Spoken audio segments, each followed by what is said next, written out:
మనందరికీ తెలుసు కాలము 3 భాగాలుగా విభజించబడింది. Past, present, future. గతము, ప్రస్తుతము, భవిష్యత్తు.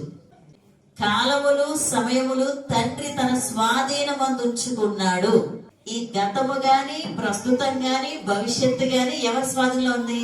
దేవుని స్వాధీనంలో ఉంది. గతం మన చేతిలో లేదు, భవిష్యత్తు మన చేతిలో లేదు, ప్రస్తుతం మాత్రమే మన చేతుల్లో ఉంది. కానీ దేవుని చేతిలో మాత్రం గతము ఉంది, ప్రస్తుతం ఉంది, భవిష్యత్తునే ఉంది. 2026 దేవుని చేతిలో ఉంది. నమ్ముతున్నారా? మరి ఎందుకంటే భయం భవిష్యత్తు గురించి?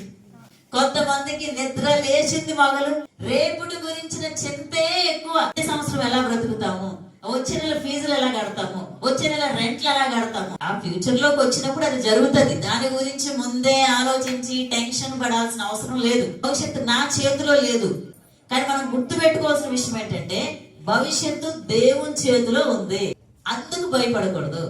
ఒక పిక్చర్ ఊహించుకోండి. టైం, కాలం, గతము, ప్రస్తుతము, భవిష్యత్తు. ఇందులో మనం ఉన్నాం. కానీ ఈ కాలం ఎవరి చేతిలో ఉందంట? అంటే దేవుడు కాలంలో లేడు, దేవుడు కాలానికి పైగా ఉన్నాడు. ఆయన టైంకి బందీ అవ్వడు.